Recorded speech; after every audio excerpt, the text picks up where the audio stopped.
Happy Saturday, and welcome back to Let's Talk Broncos. I'm Bree Maestas here with Zach Seegers and Joey Richards. Guys, how are you?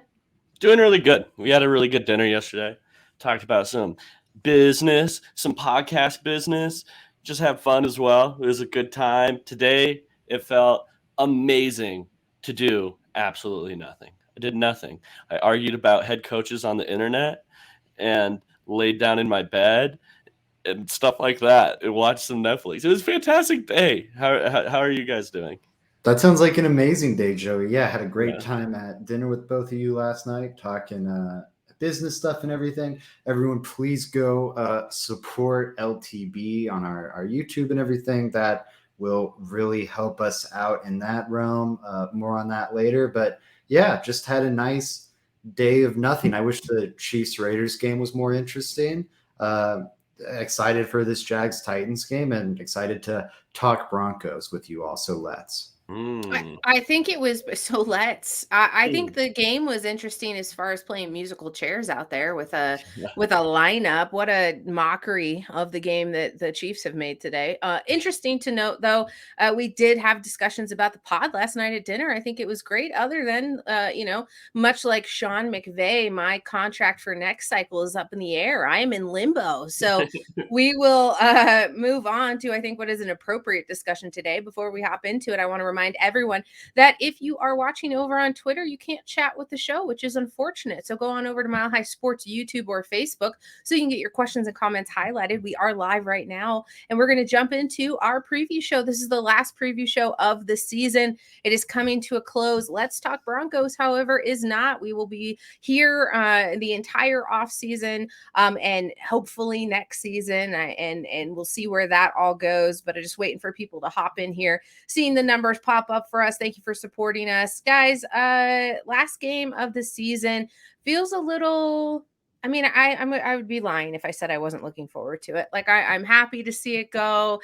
Last home game of the season, just under the circumstances, and I think we need to cover all of that in between. We'll have lots of topics of discussion there, but the most recent one to come up is the Sean Payton to Denver news. The Saints have now allowed the Broncos to have a conversation with Sean Payton, probably not involving much else. As the word is, they're only allowed to just discuss with him. I'm not sure what, if you're not allowed to talk contract, but obviously that would be tampering. You guys take it away from me. How do you feel about the idea of Sean Payton to Denver? I mean, I think he's one of the more obvious head coaching candidates out there, right? He's one of those guys that track record speaks for himself. He's had a great deal of success in the NFL, a ton of success. That New Orleans team was always really good, obviously, with Drew Brees. He had Teddy Bridgewater look really good in New Orleans, for those that remember that. And then even Drew Brees, once he was really looking like kind of a shell of himself at the end, still productive offense. Sean Payton is one of the few guys that I could confidently be like, yeah, he's 1A on my list. And all the rumors indicate where trade value would be. They're saying a first round pick, and there's going to be multiple teams willing to trade a draft pick for Sean Payton, which kind of tell you how good of a NFL coach he is. He'd be your 1A? What? He'd be your 1A? Him or Harbaugh. It would go back and forth. I mean, I think without having to trade compensation, I would go with Harbaugh. But if they were both just available, I would probably go Sean Payton. Yeah, I get that for sure. I will say I'm not sure that it's ultimately going to cost a team a first rounder to get Sean Payton. I wonder how rich the bidding market is going to be. The Panthers' job is probably the most appealing job out there, and I don't think the Saints are going to trade Sean Payton to the Panthers. So you're looking at, Colts, Cardinals, Broncos, all of those teams are fairly unappealing. I think it's pretty likely that Sean Payton crosses one or two of those teams off the list. And now you just have two teams bidding on him. It should also be noted in all of this that the Saints have been going out of their way to make this possible for Sean Payton. Example being this interview the Broncos are conducting right now. The Saints don't have to do this. Sean Payton walked out on them. They could very easily feel spiteful and just be like, nope, screw you. We're not helping you get back into the NFL to coach for one of the 31 other franchises. No. But because of everything he's done for the New Orleans franchise, they're more or less breaking him a deal. They're doing him a solid. And so I don't think they're going to look to squeeze every ounce of draft capital they can out of this trade. That with the relative lack of buyers, I think there's a good chance the Broncos can get out of this with maybe just one of those high third round picks or a third and a fifth or something. In which case it does become a lot more appealing to me. Harbaugh would still be my 1A. If it's a first for Sean Payton, that's fairly dicey for me because Sean Payton has already walked away from the NFL game under contract because he thought his team's quarterback situation was going nowhere. And now you want to give up future assets for him to come coach the Broncos? He could easily walk away and do the same thing. He could go, oh, no, I thought this Russ thing was salvageable. It is not. I'm out again. See you on the other side. Hope you can recoup some of that draft capital you spent on me back. So if it's a first, it'd be really dodgy for me, especially because I think the Broncos need that pick. But Joey said all the positives. Like, this guy's an amazing head coach, and I think should be near the top of everyone's list. Mike 5.56 over on YouTube. New name, haven't seen you before. Welcome to the show. Thanks for joining the discussion here for Let's Talk Broncos. We better not give up all the draft capital for Payton. We can't afford to do that. Joey, talk to me about the ability for the Denver Broncos to afford that as far as draft capital goes. You did mention that round pick that was of concern to you. Do you think that's a concern to many here in Broncos country? I think yes. I think it's a big concern for a lot of people now. This is kind of my rebuttal to that, Bree, is that the head coach is next to quarterback is the most important thing, part of your franchise. Like, there's no player. I saw Robbie Davis on Twitter talk about this. There's no player other than a quarterback that's going to affect the game more than your head coaches. And I know what Sean Payton is. He's not a guess. I know he's been in the league forever. And I know what he is. These draft picks, I'm taking a person that's probably less valuable and might work out. Might not or might work out. You know, like that's a toss-up. With Sean Payton, I know what I'm getting, and I think I'm getting a hell of a football coach, which would be the reason why I would be willing to do it. My one thing is, I don't think you know what you're getting. I think you know what you're getting in terms of the quality of head coach. I don't think you know what you're getting in terms of the commitment of that head coach. Again, he has just demonstrated he would walk away from a franchise paying him very, very good money because he was unhappy with the quarterback situation and felt they were rebuilding instead of winning now. It wasn't because he was done head coaching. He went to media and immediately started this, where will Sean Payton go next tour?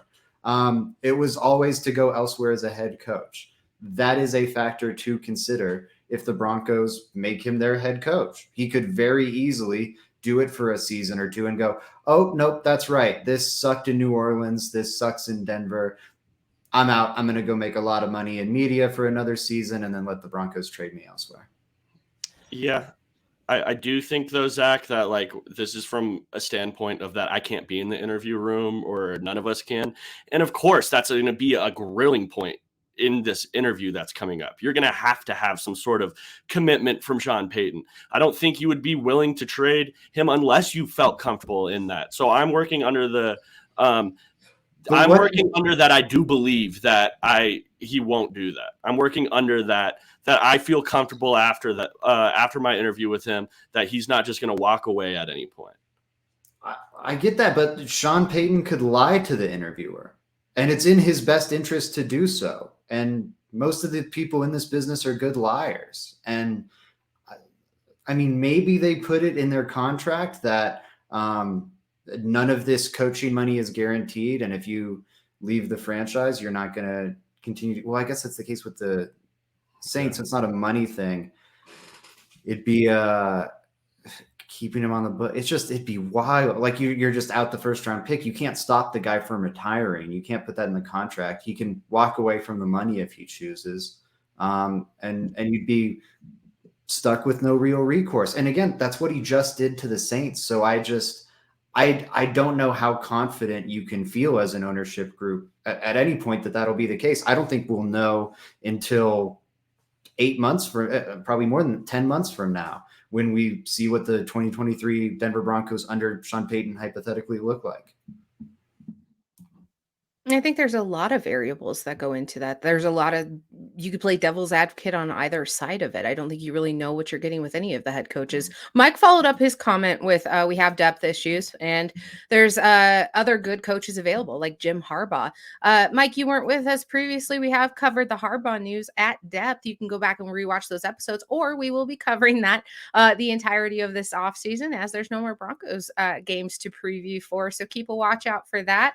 Subscribe to the channel wherever you're at over there. And if you have Twitter, go follow us at the LTB podcast. Guys, I'm going to jump right into Paul's here. He has a question about the coaching hire. Why does it have to be after January 7th, Zach? That's something I'd have to do more research on, frankly. I'm not fully aware now. Yeah, I'd say something to do with the end of the regular season wrapping up.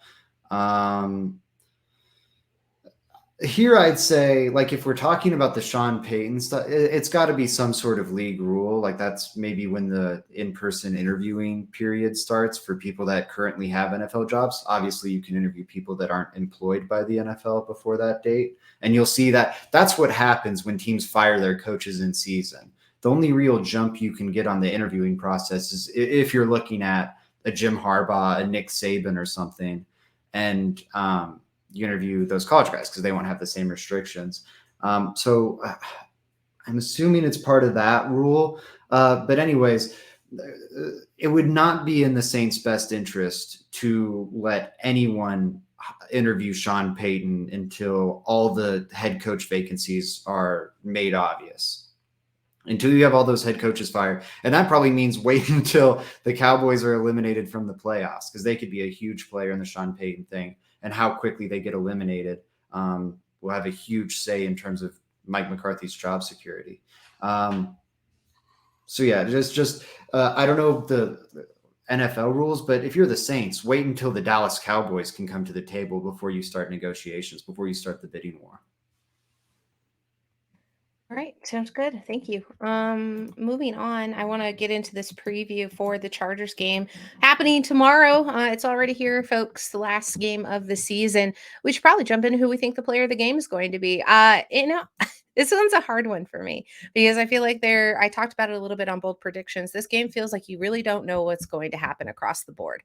I love the graphic because it's the obvious front runner here in Patrick Surtain. But I'm going to go in a different direction here, and I alluded to it a little bit on bold predictions, is I feel like because of the way Albert O was able to play this last game and kind of shine in the face of adversity and given the chance to be back on as a part of this team, I think he has a fairly decent chance of showing a little bit more of what he's got. So I'm going to play around with that idea. And I think that it's quite possible that on the offense, Albert Okwuegbunam could be the star player of the game. He's going to get some reps. I assume the coach and the ownership group is going to want to see what they have in him. I know that there is concerns across the board with Dulcich being new, struggling a little bit in blocking, having room to grow there, that being a major concern of what Albert O's skills has kind of lacked. You can't really have both of them. But I don't think that's a fair assumption just yet, especially in a season where he hasn't seen a whole lot of playing time, really wasn't given a chance there with Russell Wilson. So I'd like to see some playing time out of him, and I hope that amasses to something. And I'm going to go completely left field and say Albert Okwuegbunam is the player of the game tomorrow. Guys. I think it's a good pick. You heard Justin Outen during his media availability this week talk about the expanding role, the continuing to inflate role for Albert Okwuegbunam, and saying he was excited to see what he could do this Sunday. I do think one thing that might make it a little more difficult for Albert O to go off is that this is the week Derwin James returns for the San Diego Chargers, who now they've been using him more around the line and in the backfield and whatnot. I mean, like attacking the offensive backfield, not in the defensive backfield. Under Staley, so I don't know how much he'll be isolated on Albert O, but I do think Albert O is an NFL level talent, and there's maybe it doesn't work long term with the Denver Broncos, but I believe there's room for him on one of the 32 NFL rosters.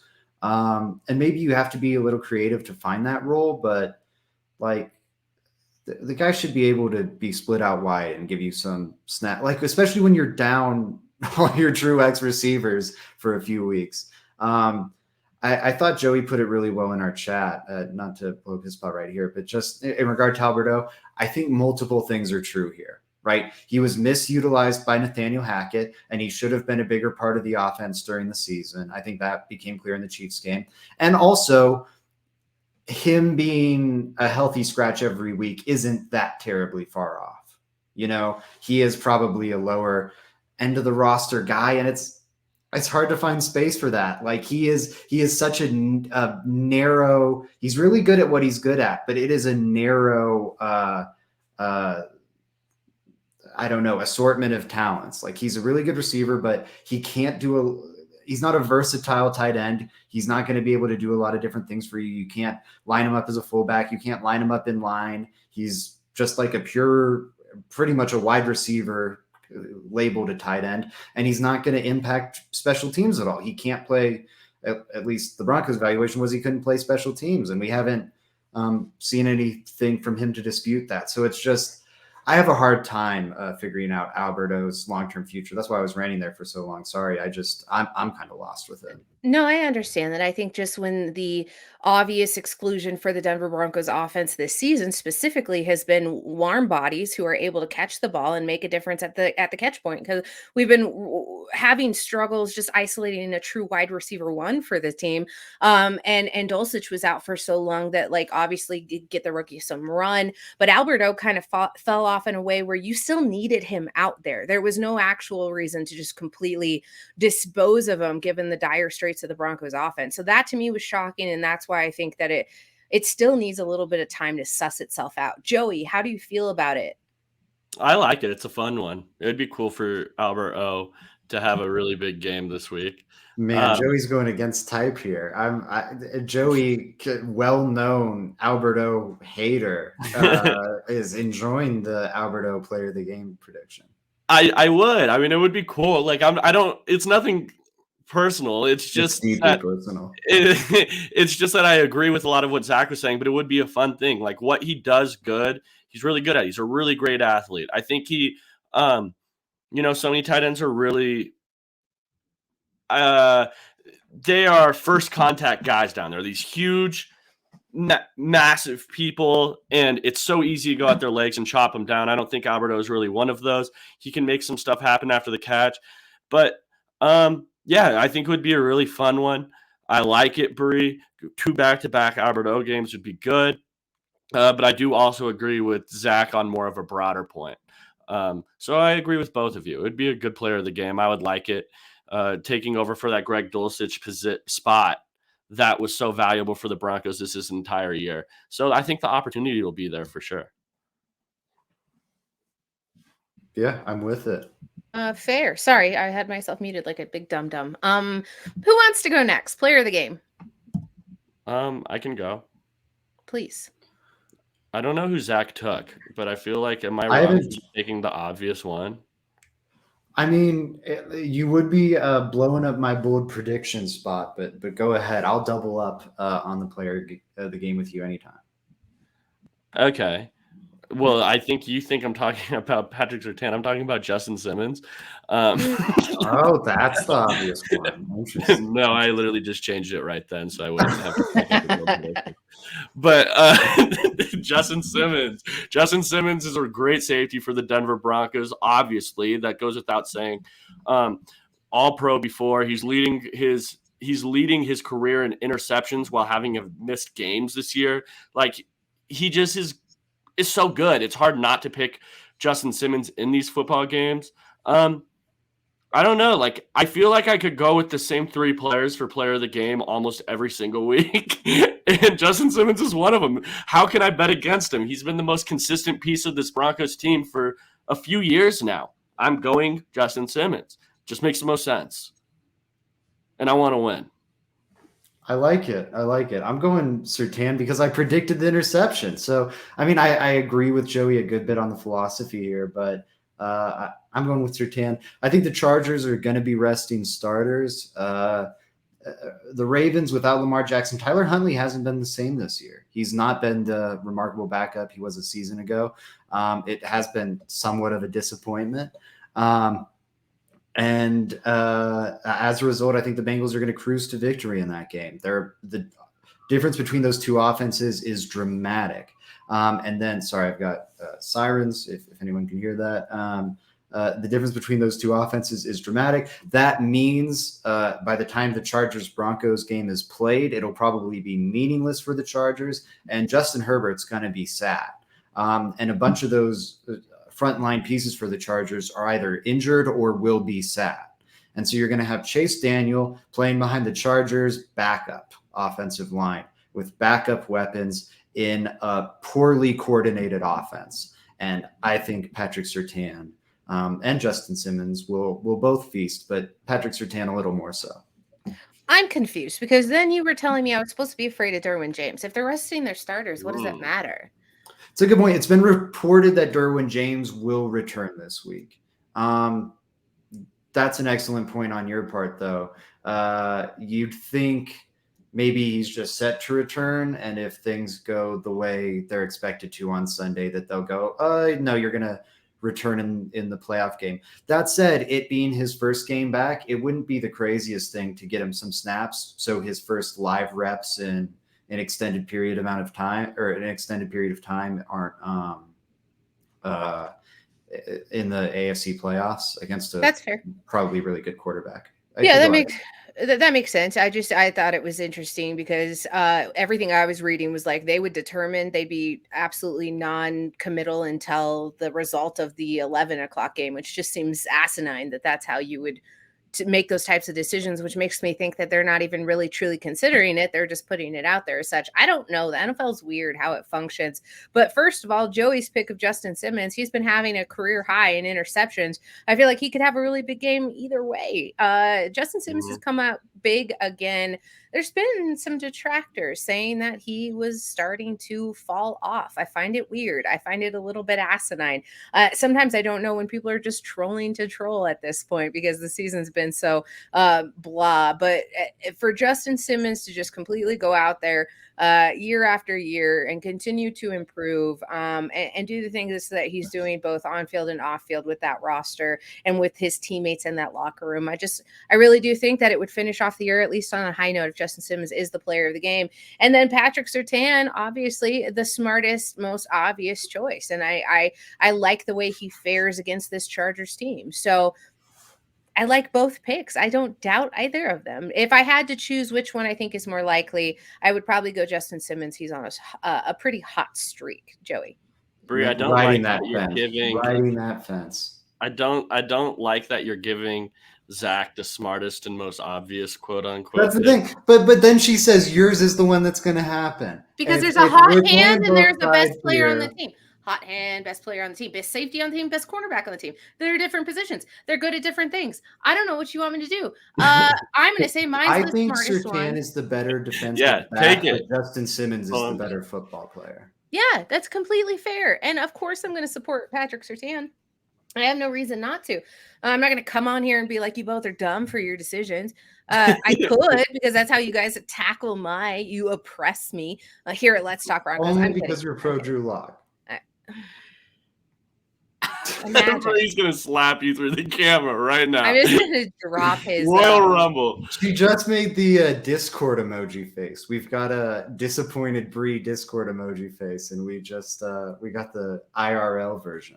We did get the IRL. I make this face quite often. The guys know that they can set me off at any time with just the smallest mention of Drew Lock. And here we are. So if you're new to the program, stick around because this is a lot like how it looks. We're still live. So if you want to get any of your player of the game score predictions in, please feel free to do so. Do you see some comments coming in? Just dropped Bick in. Coop's here. The first words I hear are Drew Lock. What's going on, guys? Are we okay? Hey, Coop, no. I'm Lex Luthor. I'm going to pull out the kryptonite. What do you want from me?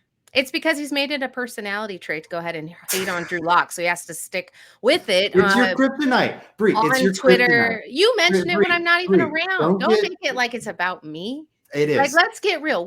Here's It's what I'm about you. talking to you, Broncos country. Don't let Zach Seegers convince you that I am his antithesis. Oh, Joey's gone. He doesn't even want to have this conversation.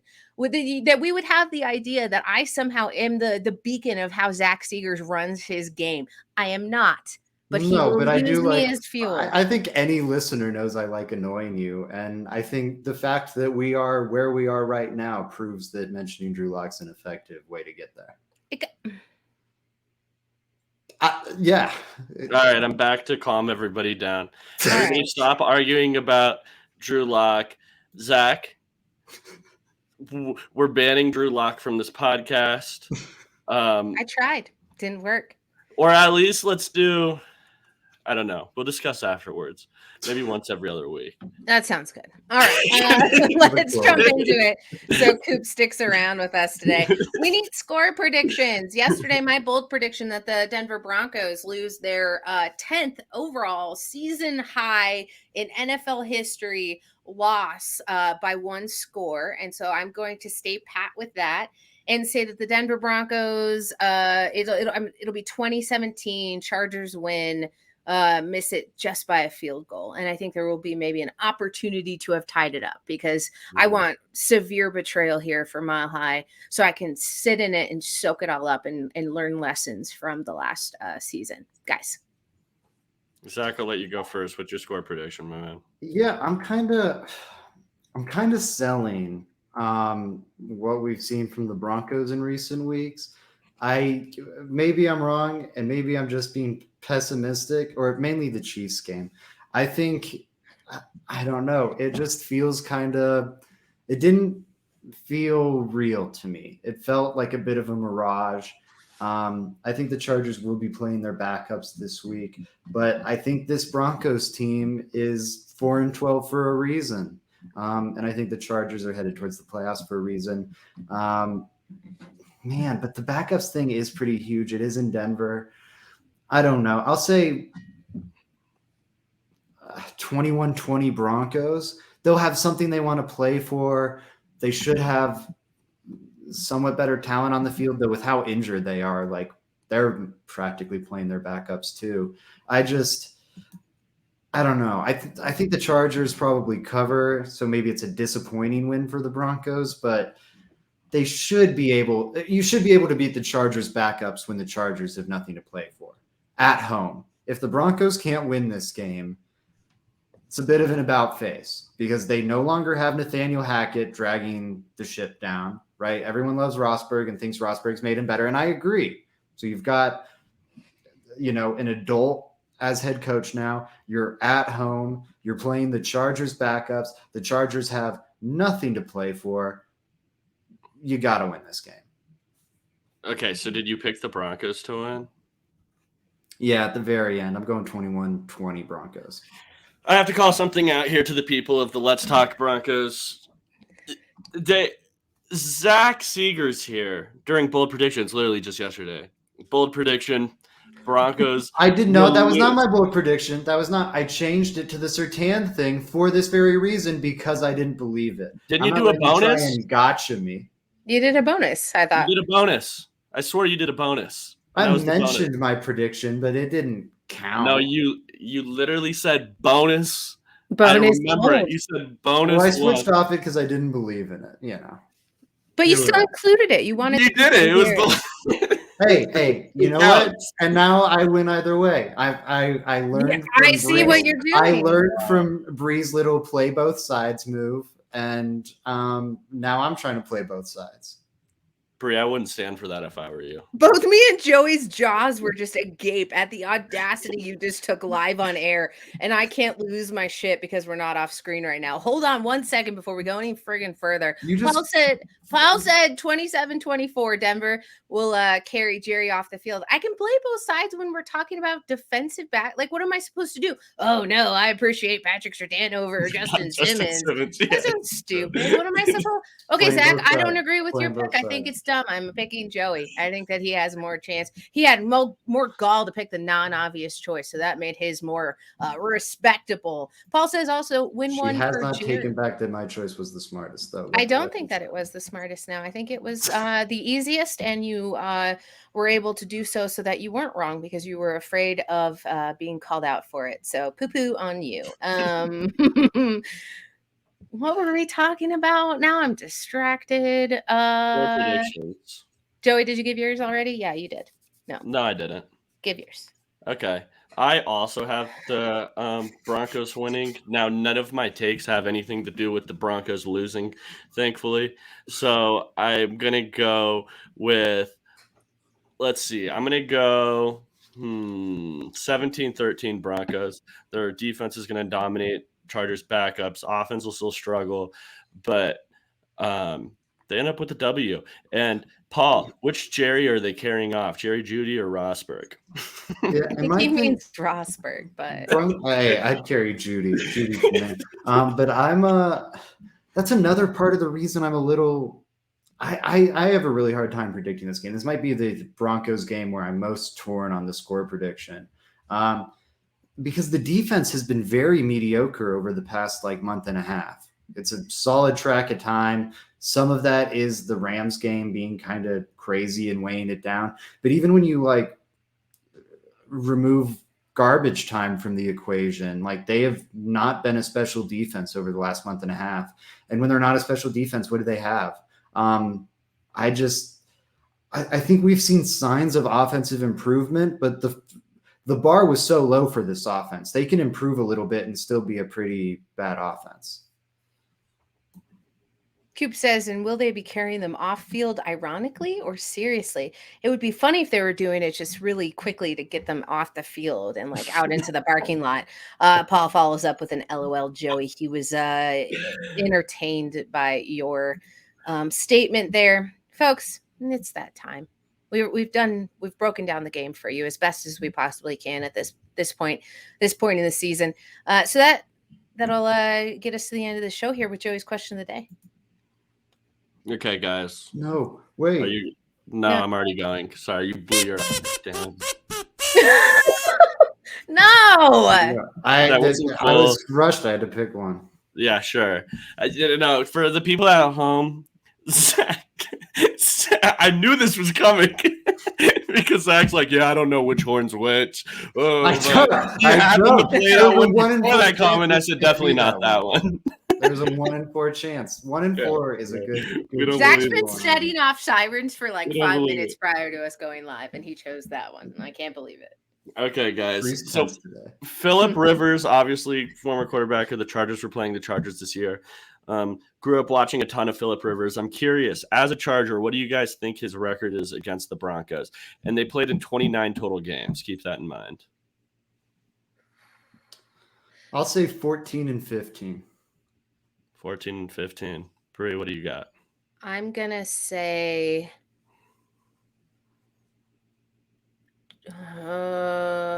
29. I know. I'm trying to think if it's gonna be close or if it's gonna be because I hate Phillip Rivers, and there's a reason I hate Phillip Rivers, but I don't think it's because he has a better record against the Broncos. I'm gonna go 2019. Oh, 29, you mean? 20 wins for Phillip Rivers. 29, yeah. So they played 29, so 20-9. Yeah, it's 29. It was 13-16. So the Broncos won more times than not against Phillip Rivers. Which was Paul got it. So 1 off. Let's go. Yeah, there you go. But good job, guys. Paul. Cool. That's all I really had. We need a Funk Flex Hot 97. Yeah, we need the bombs. We need the bombs dropping for Joey's question of the day. I don't know. Make it. No, please stop. Okay, here's the one. Here's the one I think we're looking for.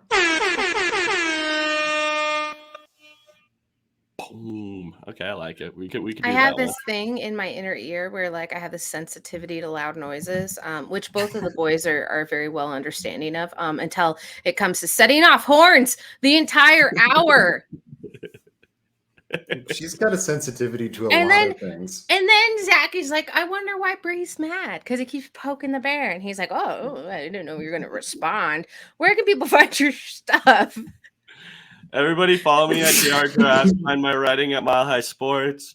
And then, yeah, that's all I really got for you guys today. That's where you guys can find me. And then make sure you're following the Let's Talk Broncos social medias across all platforms. We're everywhere. We're everywhere where you can find content.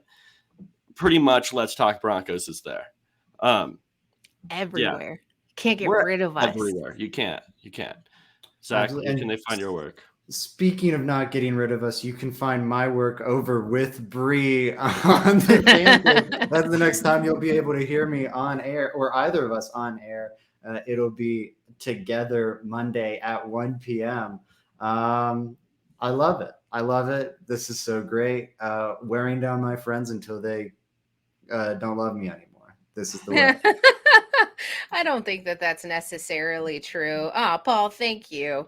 Yeah, come follow us. We're a whole lot of fun. At least I think so. Today, maybe. Wait, Bree, I'm so sorry. I'm going to annoy you again by cutting you off just to use what little leverage I have, what sway I have to tell the people, go follow the LTB YouTube. I'm going to pull a little Stan Kroenke move right here, right? Now, we're not going to take away your ability to watch LTB, but there is a chance LTB will be found in different places pretty shortly here.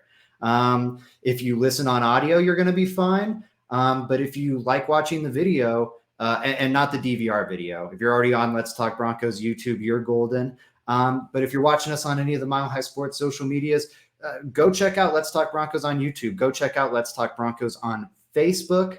That'll be a huge help to us. And it also will guarantee you'll always be able to find the show wherever we may be. So please go check that out. Helps us out a ton. And if you enjoy the show, it'll help you out a good bit too. So thank you very much. Do it. Yeah, do it. It's not an ask, it's a threat. Follow me over on Twitter, BreeMaestas303. And as Zach already told you, you got to be listening to the Fan Cave to get the most up to date, I don't know, timely response from the both of us for the game on Sunday. We'll be back at you on Mile High Sports Radio 1 to 2 p.m. for the Fan Cave, and then back on Monday for Let's Talk Broncos. Enjoy the game tomorrow, and we'll see you on Monday. Take care, Broncos country.